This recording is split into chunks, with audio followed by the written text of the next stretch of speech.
Hey there film fans, today I'm going to talk to you about Alice Through the Looking Glass, which is the follow-up to 2010's Alice in Wonderland.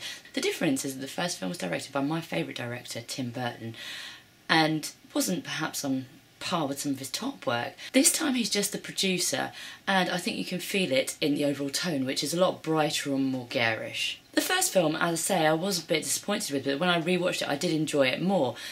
I'm not sure if I'd feel the same about this, because something about it felt quite hollow to me. I just didn't really connect with it. So the plotline is that Alice is sucked back into Wonderland through a mirror because the hat is the matter, as the trailer says. So she goes to see Time, played by Sacha Cohen, to try and get his time device to go back in time, and what basically follows is an origin story for the Mad Hatter and for the Red Queen. It reminded me a little bit in places of Willy Wonka by Tim Burton, when they did the origin of Willy Wonka, but also there was like a bit of Bill and Ted to the time travel for me. On the plus side though, Alice is a really strong lead character, and I do find her quite engaging as a lead character.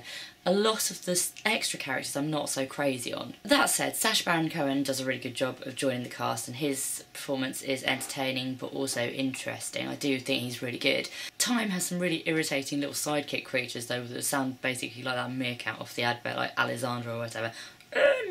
Helena Bonham Carter's character I always find quite funny, although I know some people complain that she's a bit shouty. Basically she's just Lizzie from Blackadder. And Hathaway still pisses me off. She just kind of glides around being all like floaty. It just irritates me. I don't really know. I just find it a bit wishy-washy and drippy and a bit over the top. Johnny Depp's accent seems to have calmed down since the first movie, where it was a bit too much for me. I seem to like him better when he's depressed, so maybe, you know, Alice should have abandoned this completely reckless mission to destroy time. Should have just left him depressed so that, you know, he's a bit more likeable, less irritating. Obviously, hearing Alan Rickman's voice for the last time was an emotional moment for me as well. Plotline-wise, there was more of a structured narrative, and it flowed a bit better, I would say, than the original film, but somehow it just felt very hollow to me, and it didn't, like, I can't imagine engaging with it, and they're not characters I wanted to know any more about, so it felt a bit pointless. But obviously the point is it made shitloads of money, so they're going to make a load more with this. I just didn't feel it needed to be done. For me, one was enough, but what did you guys think? Do you think I'm being too harsh? Did you enjoy it? Let me know in the comments, and don't forget to subscribe to my channel.